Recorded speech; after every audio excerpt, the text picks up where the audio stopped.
Okay, here I am back again with the second half of the program that I couldn't finish last time. I called it, I think I called it Lindbergh Kidnapping Hoax for Dummies Part 1, and this is going to be Part 2. Maybe there'll be 3 and 4 and gazillion. I don't know how I'm ever going to stop. I've been at this for 20 years. My name is Ronelle Delmont, and I have that website, LindberghKidnappingHoax.com. There are hundreds of documents on there. You can use them, write books about them.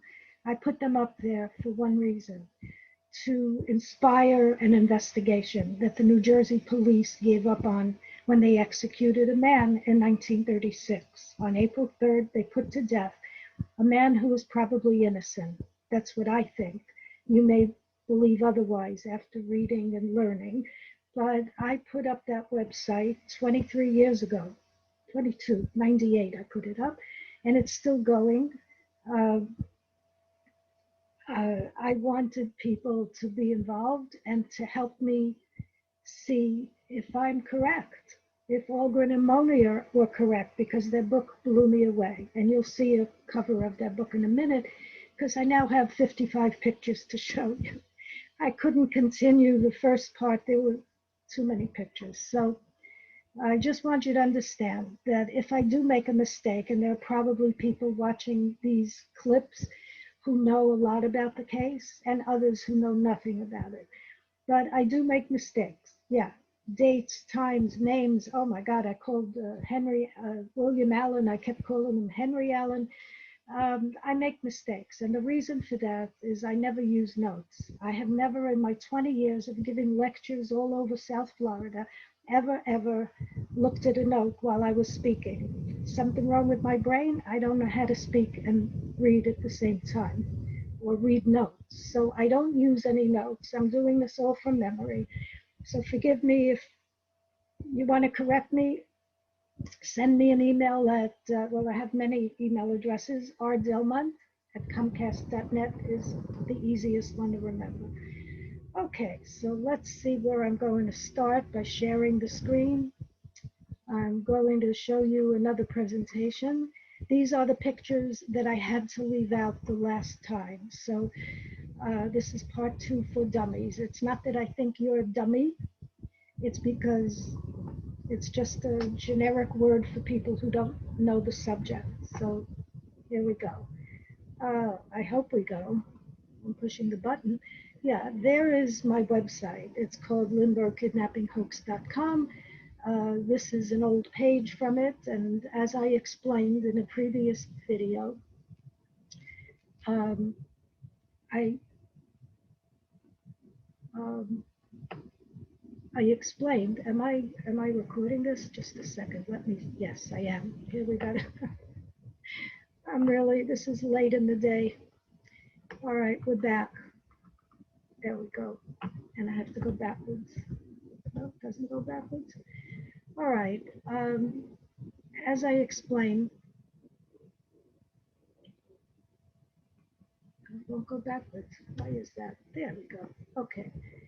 Um, as I explained, I got into this because of a book called The Lindbergh Kidnapping Hoax, Crime of the Century, written by Gregory Algren and Stephen Monier. And then a girl in Pennsylvania, a teenage girl in a high school, sent me her project. And it was Bruno Richard Hauptmann wrongly executed. She read 2 books and discovered that it might be that in America, an innocent person could go to the electric chair. And she started the website and gave it up, and I inherited it, and I created hundreds and hundreds of documents. Thank you, the New Jersey State Archive, for helping me with these documents. And Lindbergh Kidnapping Jail, I explained previously that not only is kidnapper spelled incorrectly here, but you are not a kidnapper if you've been arrested. You have to be tried in a court, and the jury has to find you guilty, and then you can be called a kidnapper. Hauptmann was found to have $13,750 of ransom money hidden under the floor of his garage in the Bronx. This is a picture, I'm afraid cannot see his eye. He was arrested on September 19th, 1934, but if you look at this time in which his mugshot was taken, it's 2 days later, and they kept him up with the lights in the dark, beating him up in the dark and brutalizing him. His eye is all swollen for 2 days. This is September 21st when they finally made his mugshot and fingerprints and all that. So, and he never confessed, ever. Not in the dying moments of the electric chair did he ever confess, even though he was offered 50,000 or some grand amount of money by Hearst, William Randolph Hearst, and all the publishers wanted his story. If you will only confess Bruno. His name wasn't even Bruno. The man never called himself Bruno, even when he was a child back in Germany. His school books have the name Richard in them. He never used the word Bruno, but the newspapers used that name to imply an immigrant, a foreigner, was guilty of this disgusting crime. This is the child who was brutalized, murdered. His body is unrecognizable pretty much, but he was identified by his t-shirt that was handmade by his nursemaid the night that she put him to sleep. He was identified by the father, Charles Lindbergh, who opens up the dead child's mouth in front of a whole room full of people with a pair of pliers and counted the teeth. I don't want to even talk about this. It's pretty gruesome. But this is the beautiful child who looks quite normal to me, actually, but I'll explain that in a few minutes. The photograph, by the way, is wrong. For the time in which the child went missing, he was practically 2 years old, and this was taken much, much earlier. He had gold, look at those golden curls, they're gorgeous.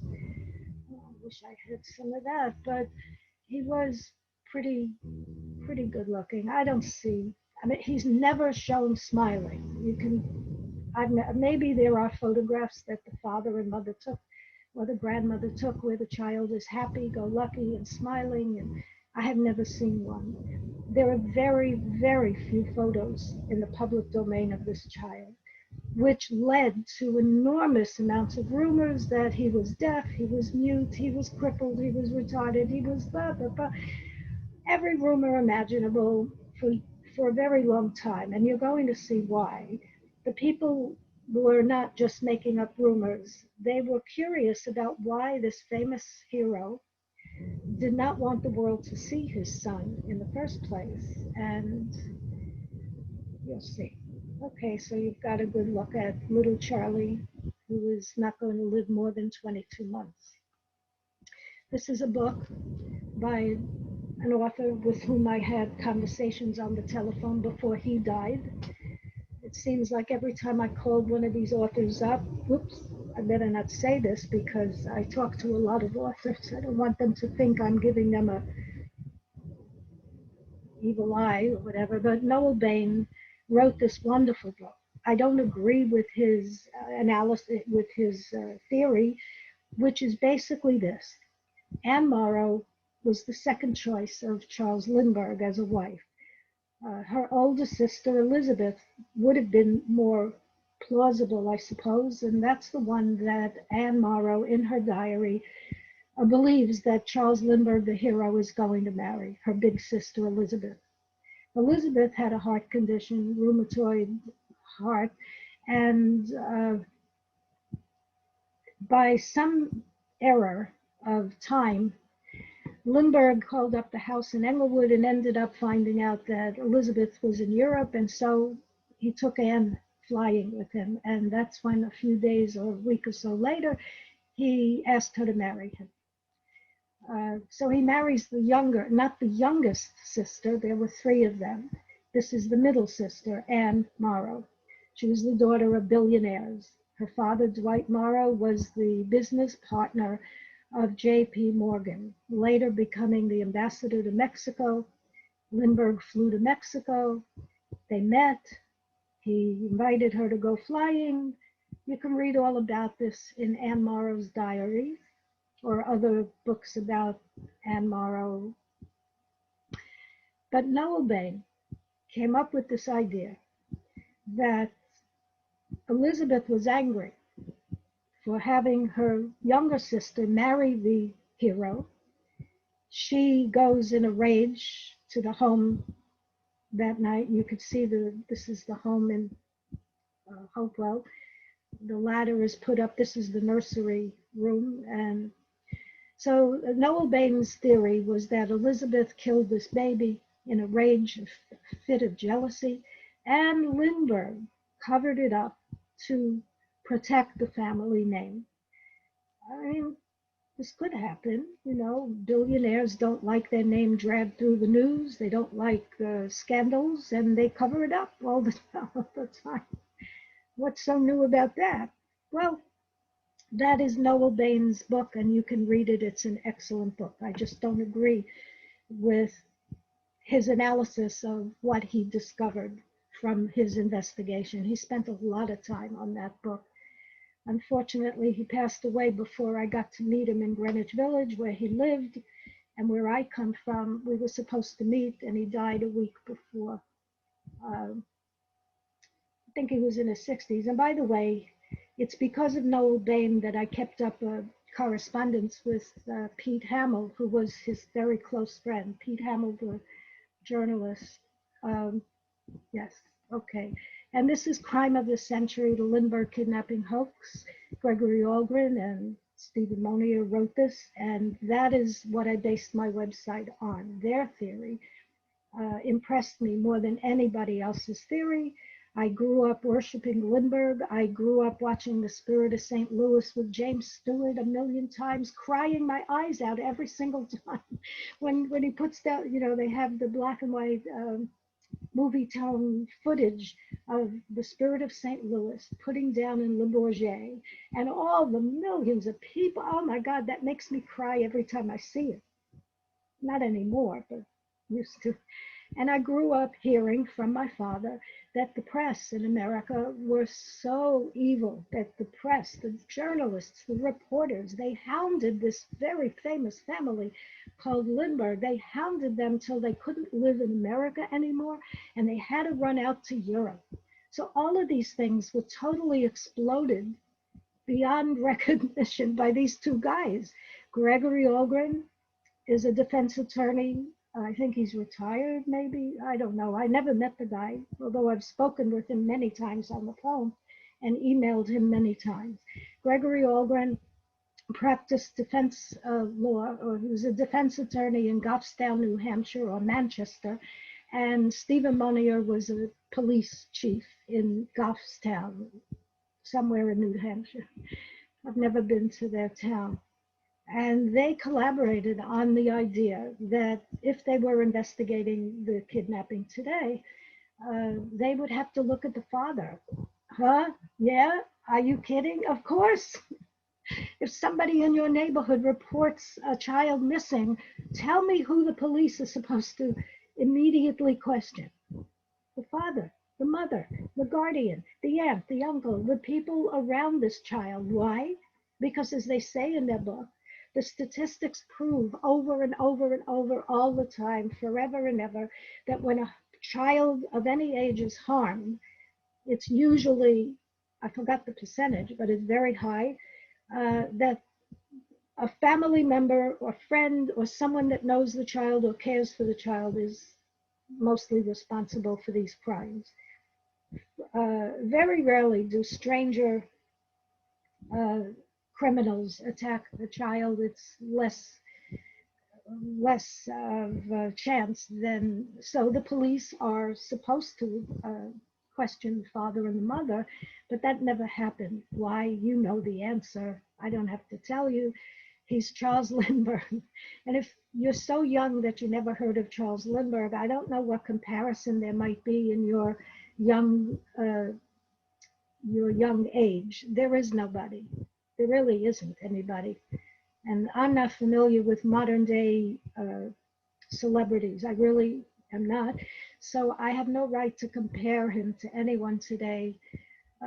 There probably isn't anyone. He was the most famous man on the earth. And if you're going to walk into that house and look at the most famous man on the earth in the eye and say, the most famous man on the earth, where were you tonight? most famous man on the earth, what were you doing yesterday? They didn't do that to Charles Lindbergh. He held up a rifle and he threatened the cops. Anybody who disobeys me will get shot. And they had no intention of disobeying him whatsoever. He commandeered the entire investigation. This blew me away from this book. And not only that, but Alvin and Monier were the first people to discover, not to discover that Lindbergh was a prankster. Everybody knew that about him. It's written, you can go back to 1927. You can read so many articles about the foolish and dangerous and really disgusting pranks that Lindbergh played on people throughout his entire life till the end of his life. He was still doing it. So that's not what Algren, but they did impress me with that because I had no idea that Lindbergh was this awful prankster, a mean, mean person. But what they really exposed here was the fact, and I think that's the next, yeah, this is a book of Anne Morrow's, this is her diary, was published in 1974, right after Lindbergh died in Hawaii. But he was alive while these diaries of hers were being edited. Now, Algren and Monier discovered that on the night of the kidnapping, Anne Morrow wrote to her mother-in-law in Detroit. Lindbergh's mother was a chemist at Cass Technical High School in Detroit, and Anne kept correspondence with her mother-in-law. And the letter is published in this book. You can go to your library, Hour of Gold, Hour of Lead. You could pick it up on the shelf and turn to March 1st, 1932. And Anne is saying to her mother-in-law, she and the nursemaid, Betty Gow, the nursemaid who happened to be in the house, Betty Gow and I thought he took the baby as a joke.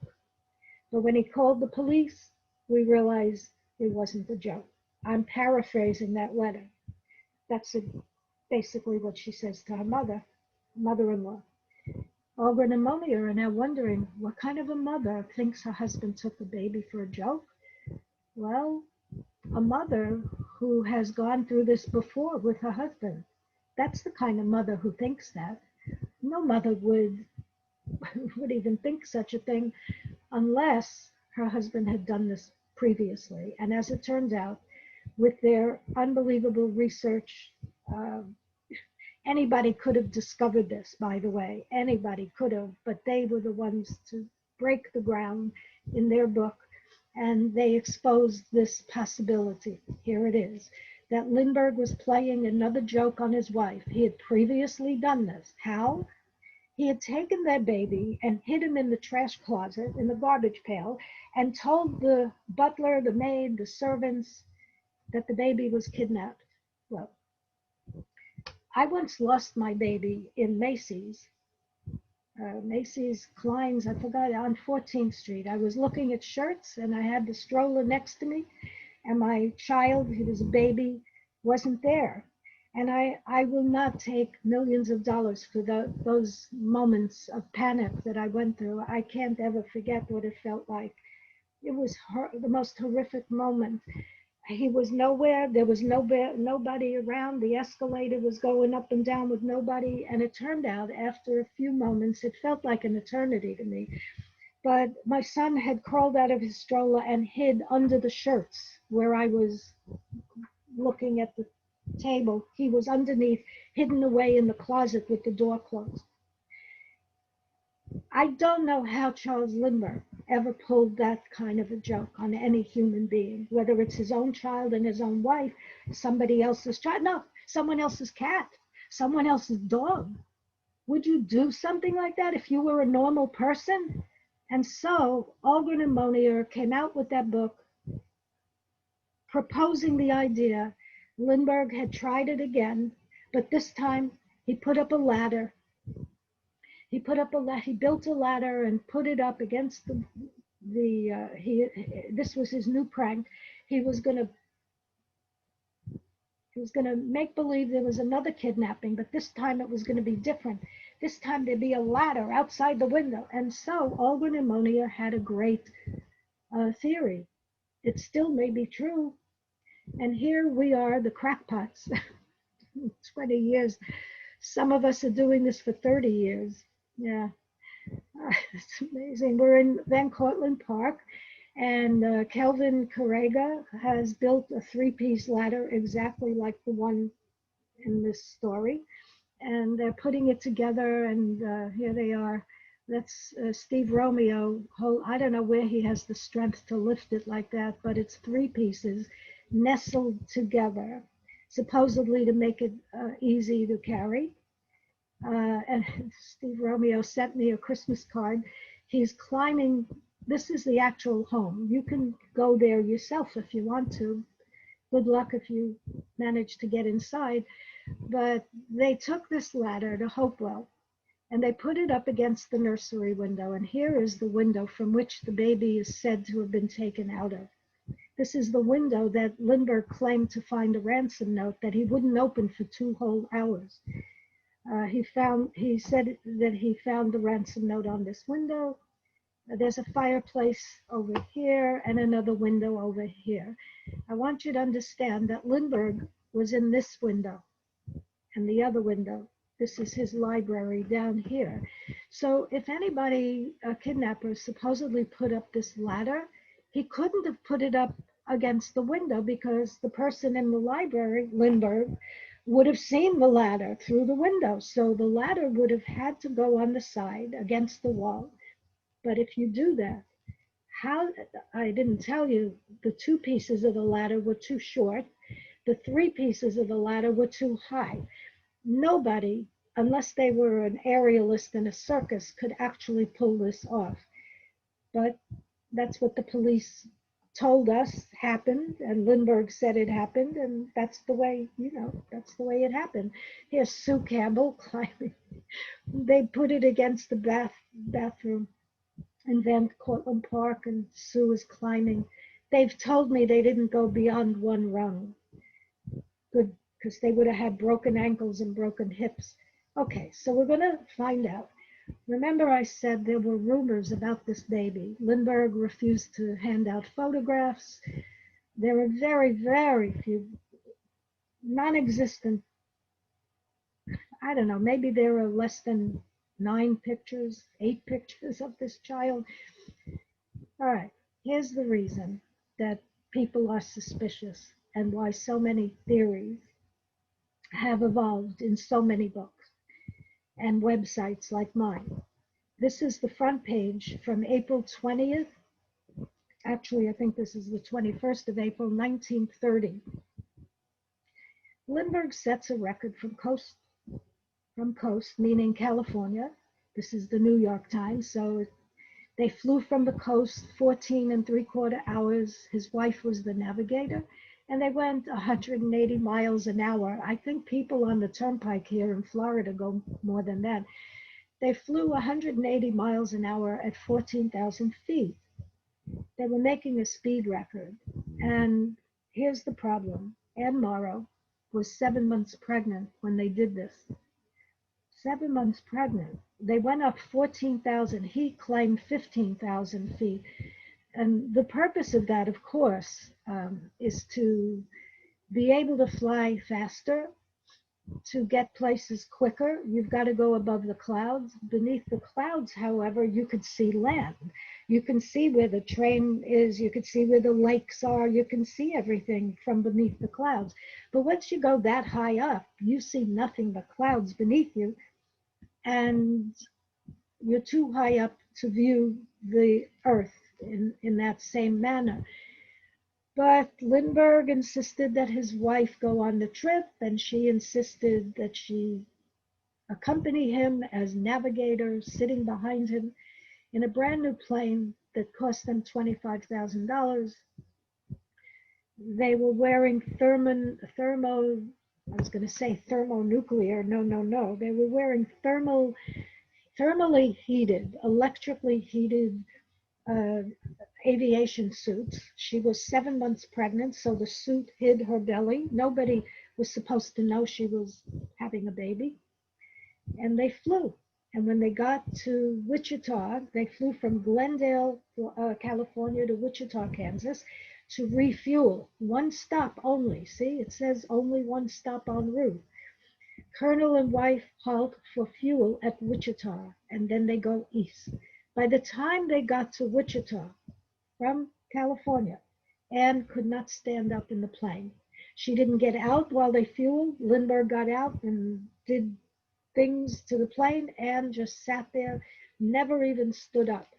The fumes, the fuel tank was right near her. The fumes, whatever happened to them and to the child. You see where I'm going with this. Something happened to this child. She was already sick when they got to Wichita, obviously. And then they fuel up and they get back. Well, when they got to Roosevelt Field in Long Island, they put the plane in the hangar.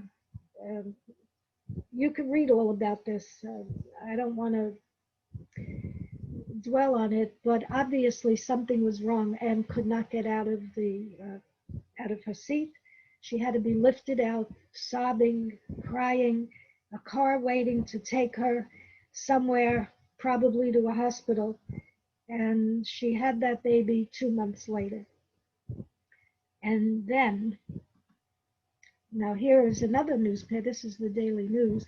Two doctors warned Lindbergh's wife against the transcontinental flight. They warned her not to do this, but she was married to a very demanding, intolerant, authoritarian husband, and you did what he told you, and that's that. So here is the problem. There is a contraption bolted to the floor of Lindbergh's plane. It was bolted, the same instrument was bolted to the floor of the Spirit of St. Louis when Lindbergh flew to Paris in 1927. The purpose of a barograph is to register whether or not the plane landed. It registers, and I'll show you a picture of it.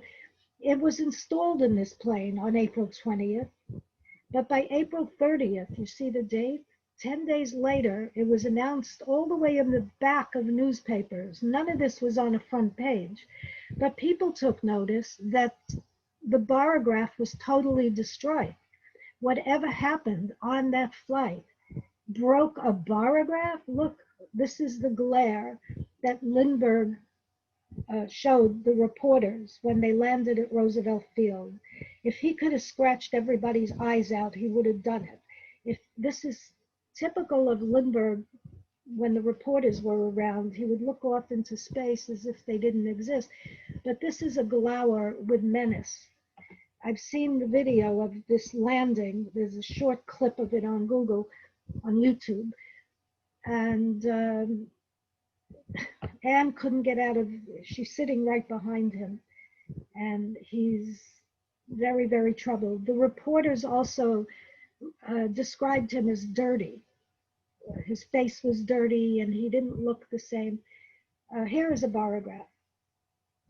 So it's my belief, yes, this contraption was completely broken, and the speed record that they claimed, and if you look in accounts of that day, you'll hear, oh, they broke the speed record. Lindy and his wife broke that. They didn't break any speed record. And the reason was the barograph was broken. The Aeronautics Association that regulates all this and watches over what the aviators are doing so that they're not cheating, they said very clearly there was no record broken because the barograph was destroyed. I have my own theory. You'll read about it in the book that I write, but I have my own theory of how this thing got broken. But it did get broken, and there was no record set. Even though every book says they broke a record, it's not true. And Lindbergh admitted it wasn't true. So here's another piece of another newspaper, Lindbergh Speed Destroys Barograph and Official Record. This article is honest. He destroyed the official record. Well, now maybe you're understanding. There it is, the beautiful child, and he looks no different to me than any other newborn baby. This is the picture, the photograph that Lindbergh handed out to newspapers. although he withheld the photograph from, I think, the Mirror and the Daily News. He punished newspapers, reporters. He really had a hatred for anybody who told a story about him, his wife, his children. And this is this is Charles Lindbergh Jr., who was going to be dead by the age of 22 months. So here is another reason that the rumors were spread, because the child's birth certificate, and here it is, he was born on Lydecker Street, that's Englewood, New Jersey, Bergen County. Charles Lindbergh is the father, whose residence is St. Louis, Missouri, by the way, not Englewood, not New Jersey. He's 28 years old and Caucasian. He was born in Detroit, Michigan, and he's a technical advisor in the aeronautical field. They gave the child Argerol, which is something that they give to children when they're born, infants for the eyes or whatever. I looked this up. It's nothing special. Everett Hawkes is the delivery surgeon. And here's the interesting thing about this birth certificate. It has no name. It's a boy. Here's the mother's name, Ann Morrow. Her residence is St. Louis, born in Englewood, New Jersey. Her profession is flying. And her baby has no name. He was born on June 22nd, which is Anne's birthday, by the way. And the child has no name. I had no idea that you could do this. That on June 24th, here it is, June 24th, 1930, 2 days after the child was born, he still had no name. No picture, no name. But there is Mommy holding her infant, and it's a beautiful picture. She was quite pretty. And this is her first child. And this is her husband, 1935 in the month of January. So we're going ahead now 5 years. And Hauptmann has been arrested for murdering this child. Well, I skipped over. I don't know if you got the point, so I'm going to say it again. There might have been something, there probably was something wrong with this child. When he's going to be found dead in the woods near their house, I think I explained the last time that not only was he unrecognizable, but the doctor, Van Ingen, his pediatrician, had seen the child 2 weeks before he went missing.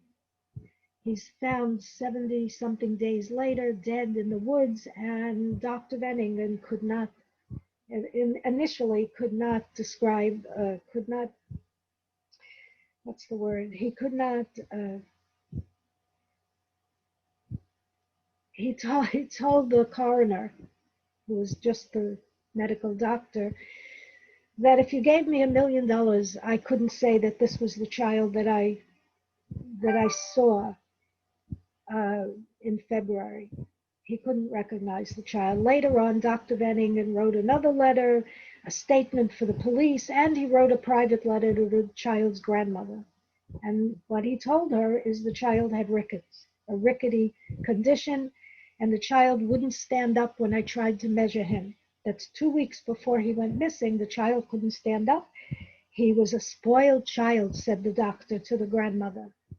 So there is very good reason to believe that in that flight from hell that Charles Lindbergh forced his wife to take, and let's face it, she couldn't say no to her husband, didn't want to say no. She wrote about that in her diary. It was a terrible flight, but she did it anyway, and the child, the fetus, may have been harmed. Now, I've asked people and authorities, and they say shaking and vibrations and banging and shaking, it's not going to harm a fetus that's within the womb.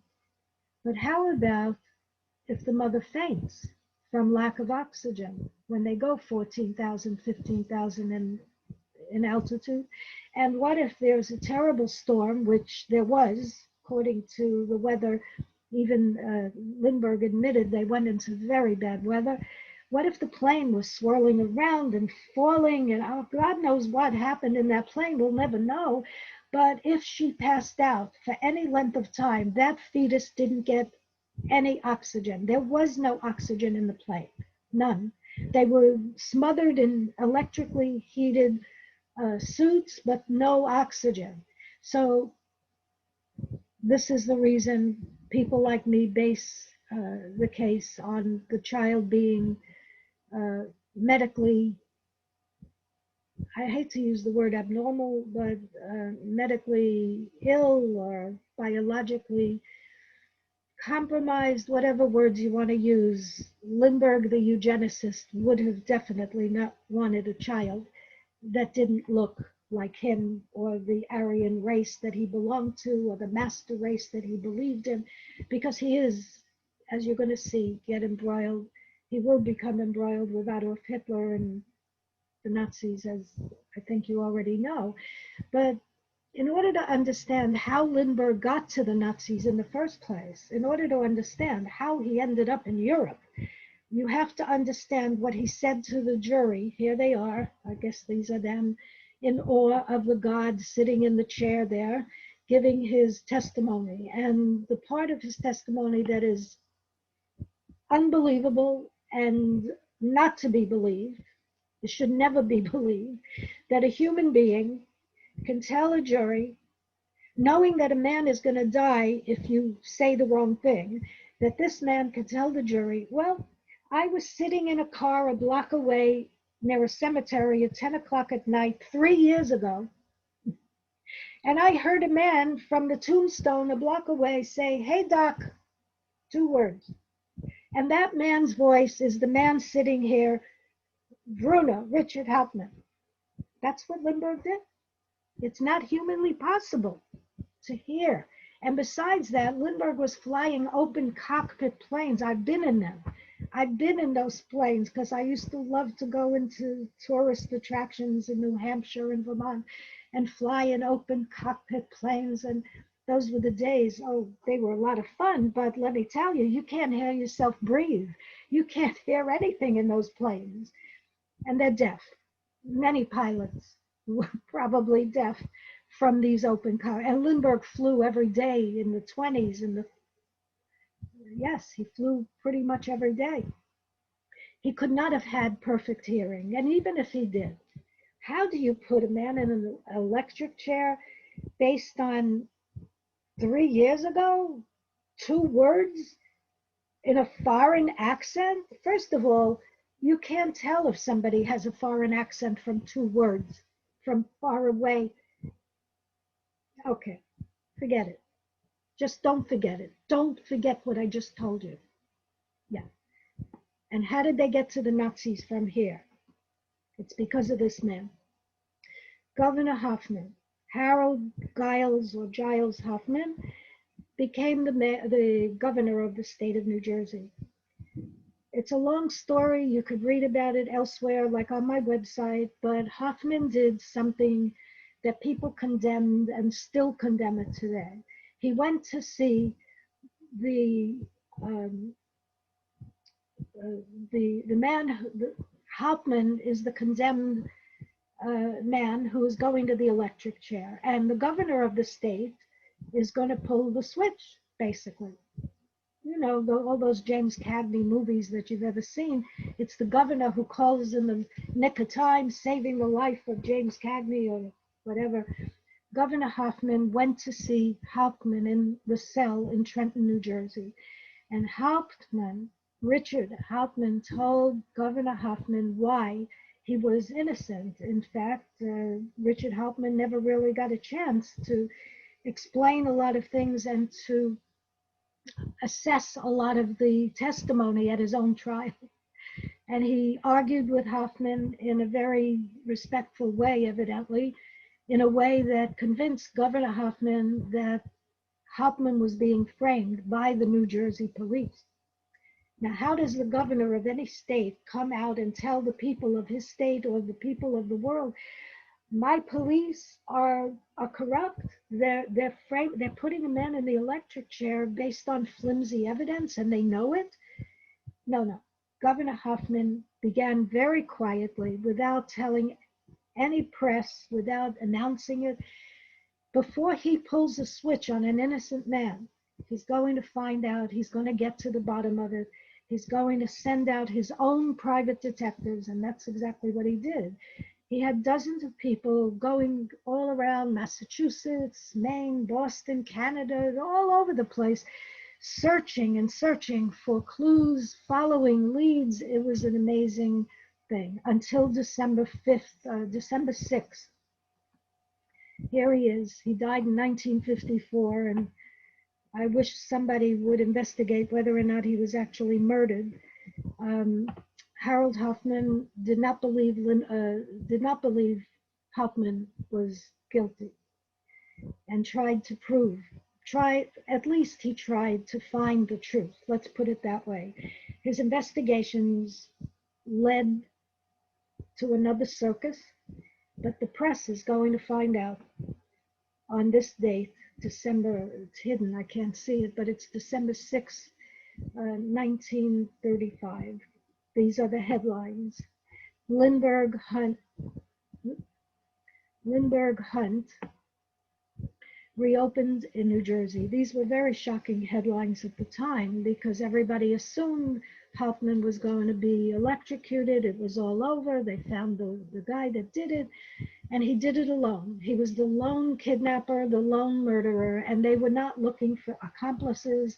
They were not questioning anything. They, meaning the police departments of New Jersey, the FBI, the New York police, everybody let him become they're going to put him in the electric chair and it'll be all over and nobody has to deal with this again, except for Governor Hauptmann. And the story comes out, as you can see, Hauptmann visits Bruno in prison. They constantly called him Bruno. Ellis Parker put on trail. I love this headline. Ellis Parker put on trail. Here is Ellis Parker, the famous photograph with his pipe in his mouth. Ellis Parker was the ultimate detective of the state of New Jersey. He was called Sherlock. He solved all kinds of crimes and he was the smartest, but he had nothing to do. They kept him out of the investigation of the Lindbergh kidnapping. Ellis Parker put on trail. Maybe some of you recognize why I'm laughing. This is Governor Hauptmann, and of course this is Richard Hauptmann in the cell. I'm laughing because if you took the A in the word trail and you put it after the I, what happened here? You juxtapose these two letters, I and A, and you write Ellis Parker put on trial. That's exactly what's going to happen to poor Ellis Parker and his son. They're going to kidnap a man named Paul Wendell. They're going to put him in a basement in Brooklyn and torture him for, I'm not familiar with this story, so I could be saying it, no, this is basically what happened, because I don't know the details of it, actually. I just know the names and the overall story. Ellis Parker and his son were involved in a kidnapping. They're going to go to jail and put on trial, not a trail, but a trial. He and his son are put on trial in the same courthouse that they put Hauptmann on trial. And he's going to be convicted of the Lindbergh law, which didn't exist. It's the FBI that went to Congress and made them pass a law called the Lindbergh law, because J. Edgar Hoover was really, really pissed that he was not allowed to investigate that case. And nowadays, ever since they passed the Lindbergh law, anybody who is kidnapped is automatically under the auspices, the investigation is now under the auspice of the FBI automatically for any kidnapping. And all of this happened because they were so desperate to free Hauptmann, or not so much free him, but to find justice. That's what an innocent man might be going to the electric chair, and Governor Hauptmann didn't want to be regarded as a killer of innocent victims. So That's why, oh yes, so let me get back to the reason I'm telling you all this. Oh, the date is December 6th, 1935. If you look at page 331, oh, I don't have the book here. If you look at page 331 of another edition of Anne Morrow's diaries, it's called Locked Rooms and something or other, in the year 1935. And you look up this date, December 6th or December 7th, look up December 7th. It's on page 331 in Anne Morrow's diary, published by Jovanovich Harcourt Brace, easy to find in any library. You will see what she says. She says, "We're leaving America." I'm paraphrasing again. "Charles has given me orders to pack up and leave, and we may never be coming back. We don't know when we're coming back." And that's what she says. You know, December 7th, this is the month of Christmas. And her husband is running around getting visas and passports and looking to get out of Dodge quick. She doesn't say why. Maybe she didn't know why. Sometimes husbands do things that the wives don't know about, but it appears she didn't know, but that may not be true. This is the book, Locked Rooms and Open Doors, Anne Morrow Lindbergh, Diary and Letters, 1933 to 35, page 331. Don't believe me, read the book and you'll see. They're getting out of town the day after those headlines.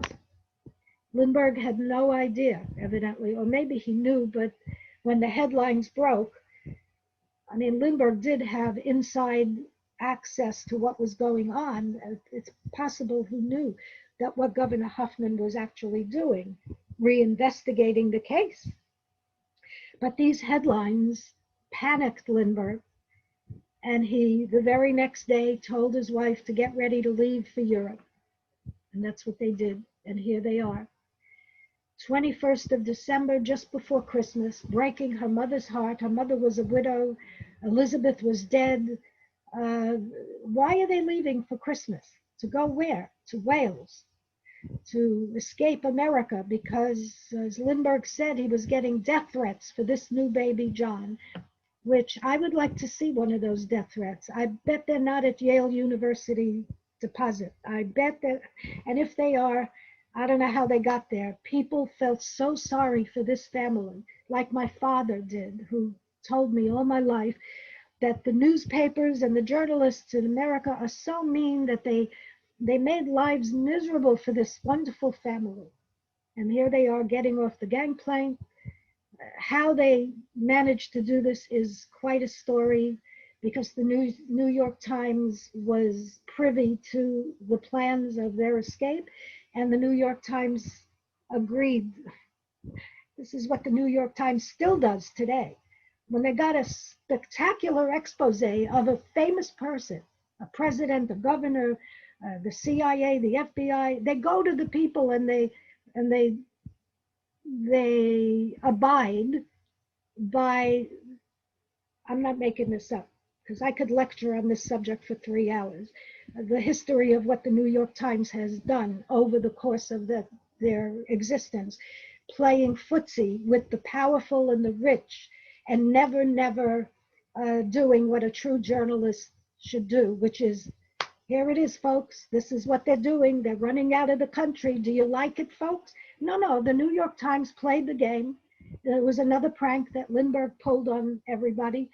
There were no death threats against John. I would bet a lot of money on that. Maybe somebody will take me up on it, but I doubt if there were death threats. And the pictures of his son being trapped in a car with photographers, those were all plants. From December 7th up until they run away at the end of December, Lindbergh had plenty of time to make up stories and get the New York Times to do his bidding, which they got a Pulitzer Award for doing. What other country gives a Pulitzer Award for playing footsie with the rich and powerful? I'm getting angry. I better skip this picture. So here they are, Long Barn, Kent. This is where they took. Now, there's another thing. I don't understand how they got their dogs into England without a quarantine. Any person, you or me, trying to bring our, I know about this because I had a dog and I went to England and I inquired all about this. So I know that you cannot go to England with your puppy, with your kitty, and your bird, perhaps, and the dog or the animal has to be in quarantine for something like, I don't know, 6 weeks, 6 months. But they got Thor and Skane. Okay, but they're the Lindberghs, and I'm chopped liver, and so are you. Nothing.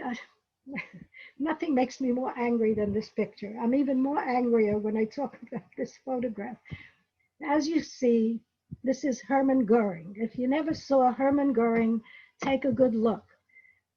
He had pet lions who peed on him, and here is a party where everybody is happy and gay. It's in the middle of Berlin.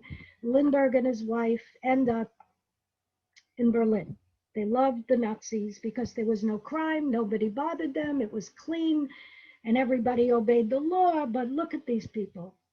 I don't know if you're watching me now and you've ever seen pictures 1920s, the 1930s in the south of our country, Alabama, Mississippi, Missouri, Florida, Texas, Kentucky, Indiana. There were 17 states in our country where lynchings were a normal social event. There are pictures of black men hanging from trees, brutalized, murdered, butchered, and people who look just like this. I'm not exaggerating. People, ladies with hats, smiles on their faces, gloves, pocketbooks, and everybody looking at the camera while the men are swinging from the tree. And these people look just like that to me. The lynchings that went on in the South. If you go, and I don't suggest you do because it's nauseating and you can never forget what you've seen, but that's what white people did in the South. They went to parties that were lynching parties. You never heard of this, it's kind of shocking. It was a social event and everybody posed for the camera. So what were these people doing in 1938 in the middle of Berlin? Kristallnacht, they were witness to, while these people are standing there posing for the camera with Lindbergh and his wife, outside this room, outside the city of Berlin and all through Germany and Austria. They hadn't gone into Austria yet, perhaps at this time, but people were being murdered all over their country, and they're standing there and laughing. Now, that's why this picture bothers me, because two Americans, Charles Lindbergh, the great hero, Anne Lindbergh, his beautiful wife, from a good, upstanding WASP family. Her father was ambassador, could have been president maybe if he hadn't died in 1931. What are they doing with these butchers? Hermann Goering. And this is the prize that Lindbergh gets. I'm going to talk about it in my book, but this is the Service Cross of the German Eagle with star. I don't see a star. These medals were exceptionally beautifully, they were gorgeous as a piece of jewelry. I mean, forget about what it stands for. I was in the antiques business and I love to look at old jewelry. And these pieces were beautifully crafted. Only look what it is. It's swastikas all over, enamel here, the Iron Cross. And Lindbergh was given this at a meeting, a stag meeting, which he never gave back, never apologized for, even after we went to war with Nazi Germany, because Hitler is going to declare war on America in 4 days after Pearl Harbor. So he gets this medal, and all of the magazines are now wondering, is Lindbergh a patriot or a profiteer?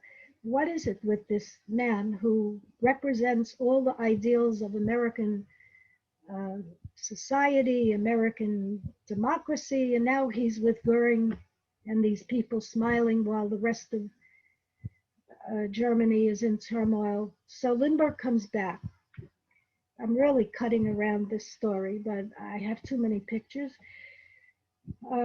He comes back and ends up becoming the mouthpiece for an organization called the America First Committee.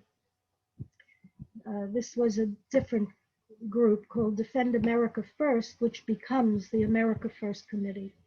And there is Lindbergh giving a speech in his very high-pitched voice, very nervous. George Washington beside him. And Lindbergh is never going to get his reputation back as a national hero, not to most Americans to this very day. This is Lindbergh's father. He doesn't look like a happy guy, and boy, was he unhappy.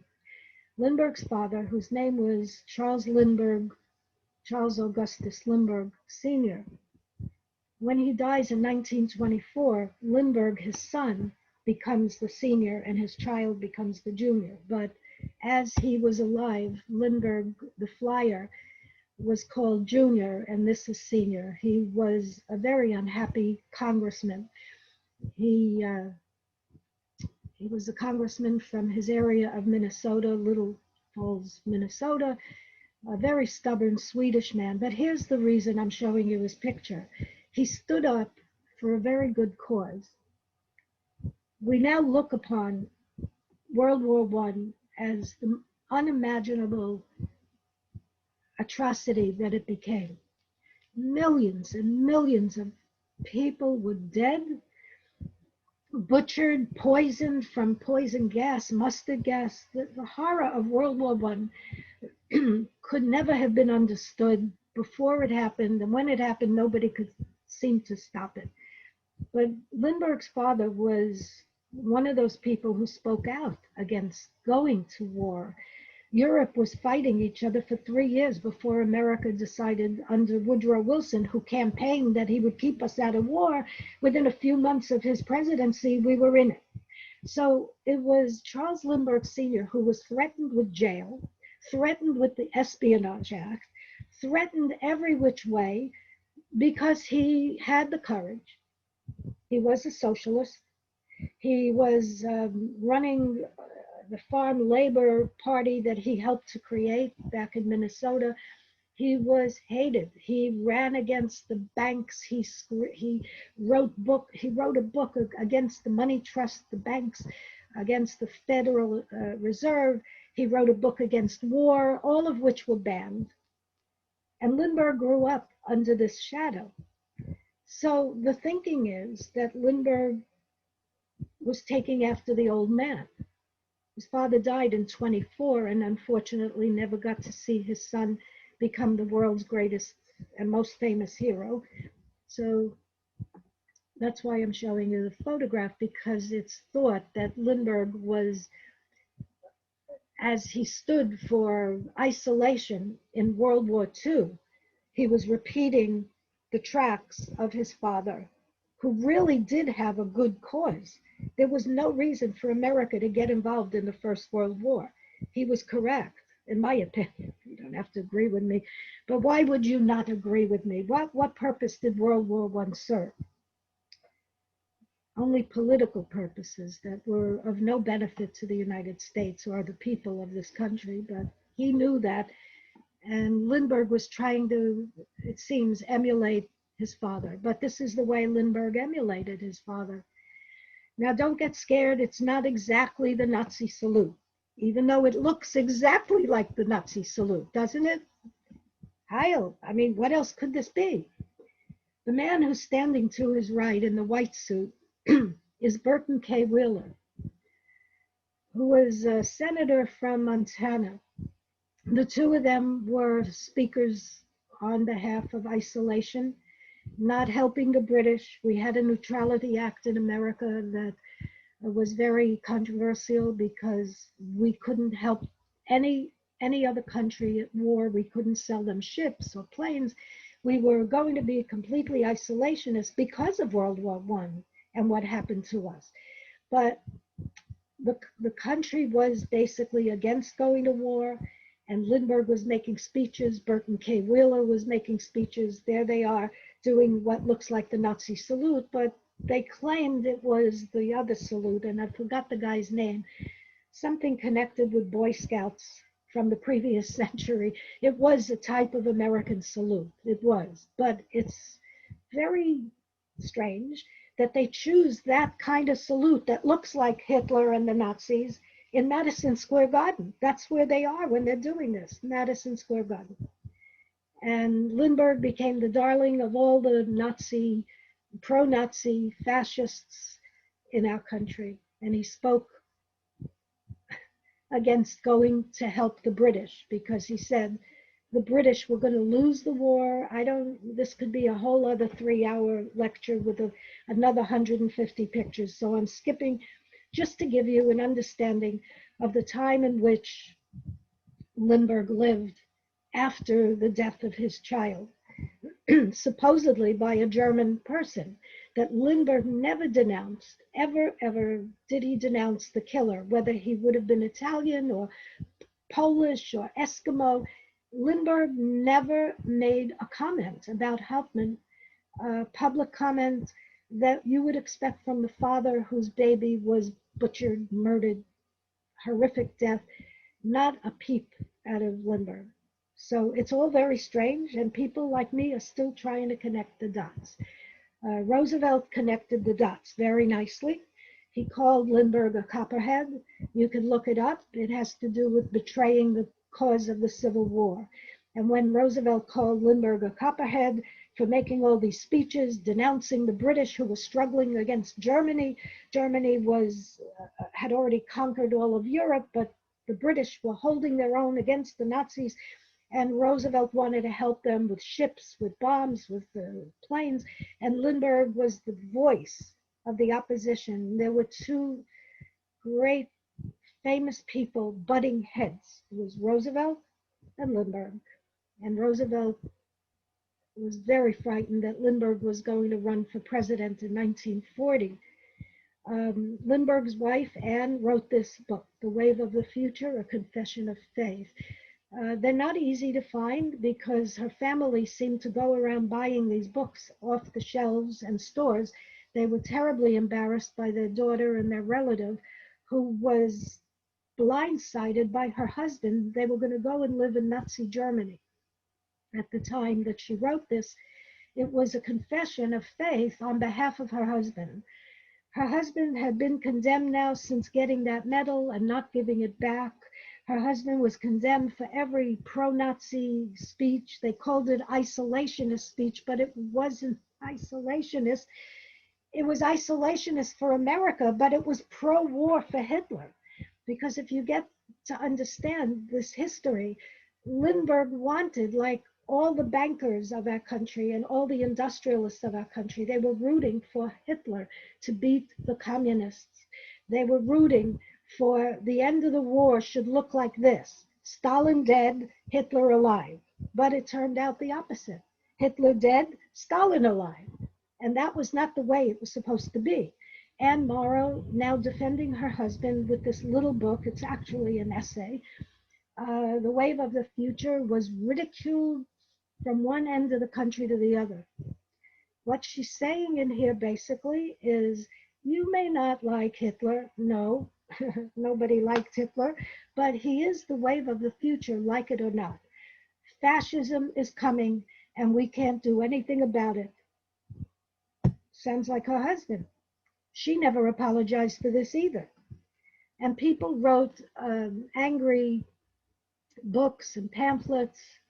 Some of her relatives wrote angry essays that were published. The Wave of the Past, that's one of the pamphlets. So this is a great book if you want to know more about the hysteria of the day. The 1930s was actually a struggle between fascism, communism, and democracy. What went on in the 30s, I'm afraid that it's reappearing right now, which is what makes Lindbergh and his story, maybe not necessarily for you, the kidnapping, but Lindbergh's importance in history has to do with him at the center of those angry days. Roosevelt, Lindbergh, and America's fight over World War II. Of course, the Japanese bombed Pearl Harbor. Hitler declares war on America a few days later. Dorothy Thompson, one of the bravest journalists of her day, denounced Lindbergh and all of his speeches. She was married to Sinclair Lewis, who wrote in 1935 or 6 a book called It Can't Happen Here. It's a fictional account of Vermont, a town in Vermont that's being taken over by fascists who are not recognizable as fascists. Sinclair Lewis wrote that we're not going to recognize fascism when it comes to America. It won't have a mustache like Hitler. It isn't going to be speaking in a foreign language. Sinclair Lewis, who was an atheist, said that when fascism comes to America, it will be wrapped in the flag and carrying a cross. That's what It Can't Happen Here illustrated, that Americans will not recognize fascism when it's in front of their noses and on their radios. Dorothy Thompson was kicked out of Germany by Adolf Hitler because he didn't like what she wrote about him. So there was no allowance for critique in the country of Germany, which Lindbergh and his wife admired so much that they were going to move there. They changed their mind when they recognized how America was reacting to their choices. This is a book that Lindbergh himself managed to find an author to write. Wayne Cole is no longer alive. I can't talk to him on the phone anymore. He passed away. He was a professor at a university, and Lindbergh found him to be sympathetic to this is in the 1960s or 70s. Lindbergh found Wayne Cole to be sympathetic to the plight of the America First Committee, Charles Lindbergh and the battle against American intervention. And Lindbergh was so thrilled with this book, he gave it out on his deathbed. He was in the hospital in Manhattan, Columbia Presbyterian, dying of lymphoma, and he handed this book to several friends, very proud that he was being exonerated, because when he died in 1974, his reputation had never come back as a hero, as an upstanding member of democracy.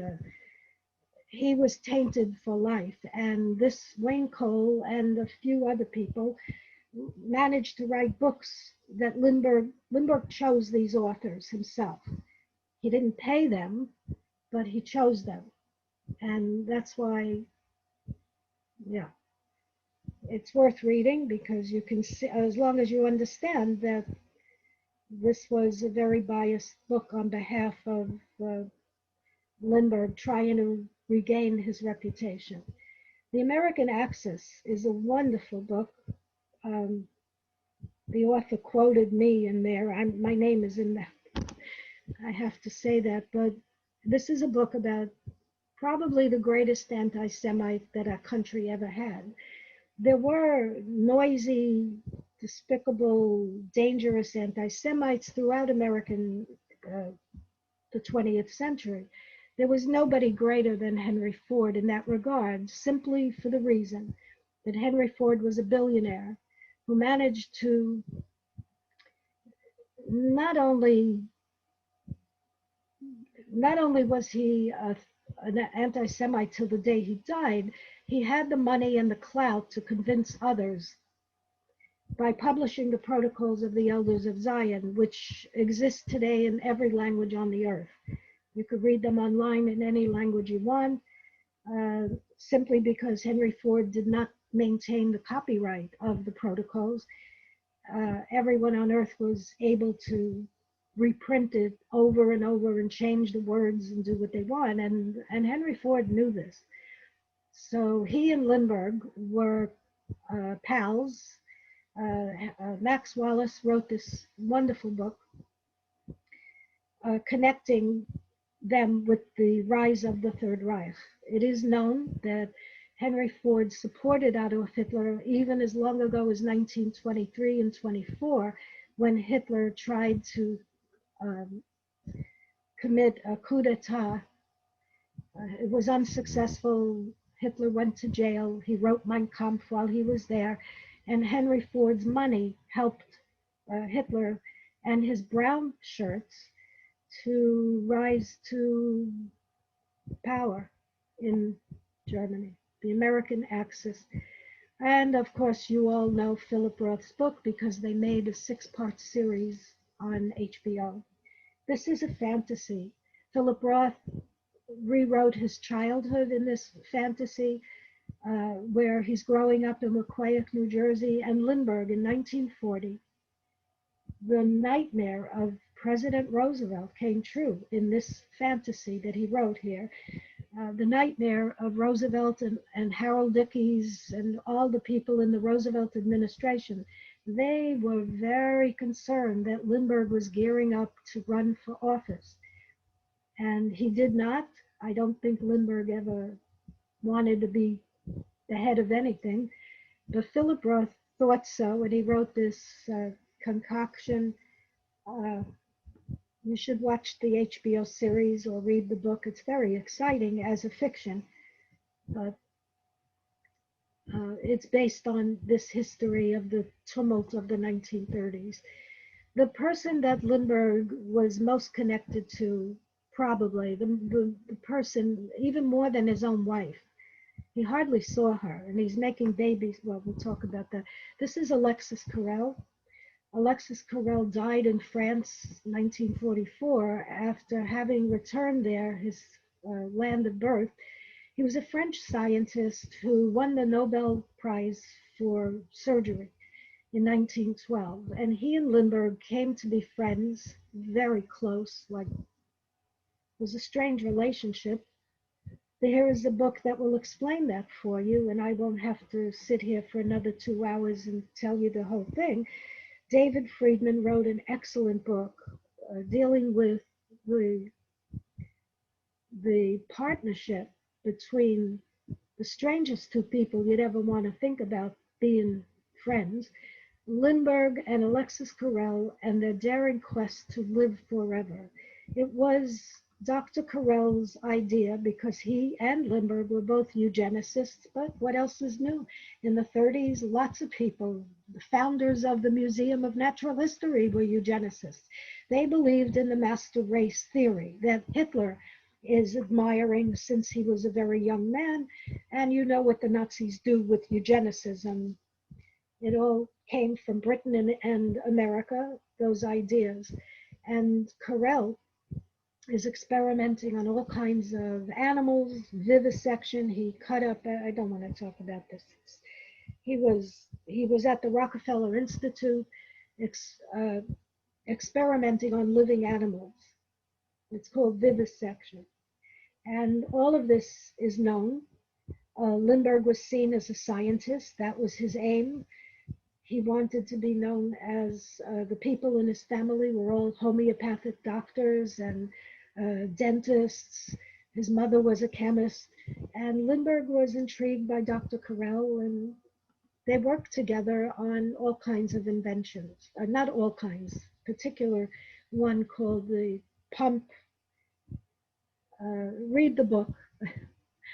Very strange. They wanted to live forever because Dr. Carrel believed that he was keeping a chicken heart alive for 25 years. That was impossible. A scientist named Leonard Hayflick, and if you read the Immortal Life of Henrietta Lacks, you'll learn about all of this. Leonard Hayflick discovered that Carrel, for whatever reason, either he was doing it on purpose as a hoax or he was that stupid. He supposedly kept a chicken heart alive, and he was showing the world that we can live forever. If this chicken heart is living so long in a test tube, well, we humans, we have immortality.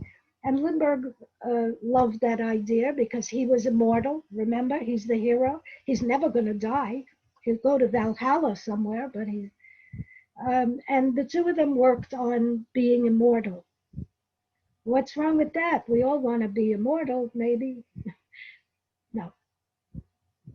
Dr. Carrel wrote a book called Man the Unknown. I think there's a picture of it. Nope. Okay, Man the Unknown. Didn't I have a picture of it somewhere? Yeah. Man the Unknown is a book, and that's not the original cover, is a book that explains that there are certain defective people that should be gassed, should be gotten rid of. They have no right to live because they're upsetting the gene pool of the rest of us perfect people, us perfect white people. Depends on your perspective. And that's what Carell wrote about. The book was published in 1936 after the kidnapping, and Carell was never, very few people recognized what he was actually. I don't think anybody read the whole book because it's right in there that we need to gas people. We need to find a gas that we can use, he said this, to liquidate people we don't want in society. So here are some test tubes with writing on them, and there are bones, bone fragments, fabric sample.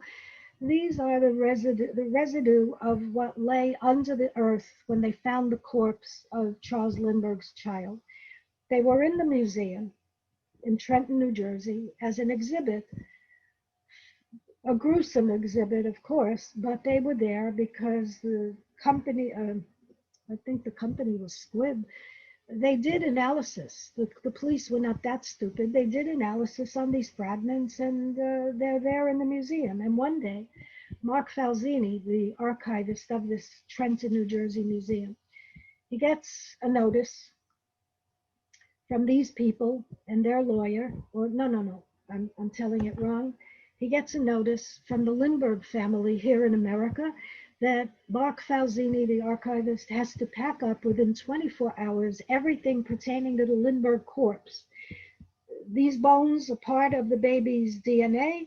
The suit that was supposedly the suit he went missing in, all the things, the hair, the bones, the t-shirt that he wore, all of this had to go back to the Lindbergh family, who are now claiming it through their lawyers. Well, all of us thought that they're doing it because they're trying to stifle researchers like me, maybe you, who want these bones tested, who want DNA testing of the ladder, DNA testing of the ransom notes, to determine if Lindbergh licked the ransom note. We thought this is why they're removing all this DNA. No, here is the reason. These three people suddenly announced in Europe that it happened in Germany, but the lady in the middle is French. Their brother, two brothers and a sister, who now claim that they are the children of Charles Lindbergh. Yeah, they're his children, all right. As it turned out, all of the removal of the stuff in the museum had nothing to do with the baby, other than preventing these three people and four others who are also the children of Charles Lindbergh, to prevent the seven of them from proving their legacy, that they are the biological children of Charles Lindbergh. Now, he had 5 children in Connecticut. They're all grown now, and they're adults with their own families. And now he had 7 more in Germany. And they wanted to use the DNA in the museum, I suppose, to prove it. But it was proven in the end anyway, when one of Lindbergh's grandchildren flew to Europe, gave her saliva, whatever, and it was proven in 2003, I think it was, that these 7 people, these are only 3 of them. There were 3 women, and this is the book written about this double life, das Doppelleben des Charles Lindbergh. Rudolf Schreck was hired to write this book about the secret life of Charles Lindbergh, who had 3 babies with Birgitta. He had 2 babies with her sister and 2 more babies with their friend. Lindbergh had a little baby factory going on there, and his wife never knew. She died probably without ever knowing. But now the children of Lindbergh's, I was going to say 6, 5 of, there are 4 living, 3 sons and a daughter. And they have to live with this exposure. They had no idea. I think they had no idea. I could be wrong. And neither did the author of this book. Scott Berg was, again, family authorized. The family chose him to write this biography, for which he got a Pulitzer Award in 1998. Scott Berg said he spent 10 years researching Lindbergh, that he had access to every document of their family, and he didn't know that there were 7 children in Europe. He didn't know. How that happened, I don't know. And so Mark Falzini, how am I going to explain this now? I'm trying to give you the unusual parts of the case, the parts that you may not know about. A New York Times article, the case never closes. Mark Falzini discovered in the archive that he oversees a piece of wood that looks like this. It's the brace of a table. It's got the holes for the screws. And Mark discovered a message written in pencil in German, a confession by whoever owned this table or this piece of a table, a confession written out claiming Hauptmann was totally innocent and it was the Nazis that killed the baby, and that the money is buried in Summit, New Jersey. Whether this is a practical joke, a hoax, we'll never know. Or maybe we will. I'm hoping to get the viewers of this Dummies slideshow interested in finding the answers for what I can't.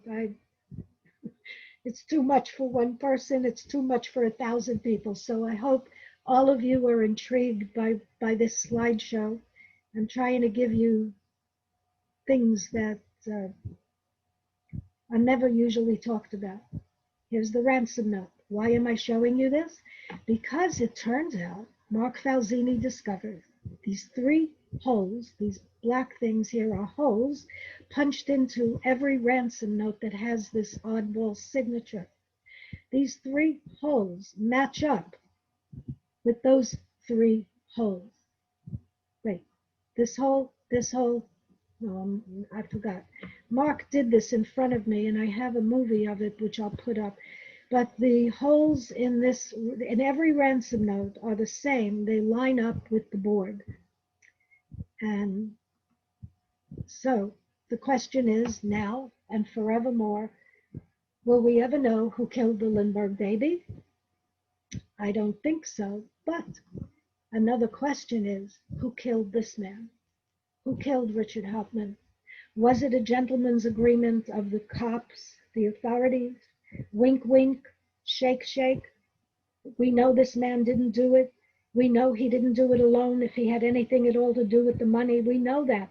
But we're going to put him in the electric chair anyway, because we can't put Lindbergh in the electric chair. And we know he's suspicious more than anybody, but we can't do that to Santa Claus. That's the end of this slideshow, I think. And I hope you weren't, I was going to say, I hope you weren't offended by my passion, but I really don't care. At this point, living around the virus in a state where people are dying all around me. The next time you hear my name, I might be dead also. I live in Florida. You know what that means? If you're watching television, you heard about it. So I hope I've inspired you. I hope you got the point that if you're bored with television and you're bored with silly commercials and stories and it's on a loop, de-doop, well, maybe this is a new loop for you to listen to. And I hope you enjoyed it. I'm going to stop and I'll be back. Don't worry, if I'm not dead from the virus, I'll be back hopefully with a book. Stop sharing, stop share. Oh, I'm back. Oh, that's me. All right, everybody. You can write to me with your angry comments. rdelmont@comcast.net, Ronelle at LindberghKidnappingHoax.com. Yeah, those 2 would be good. Thank you very much and good night.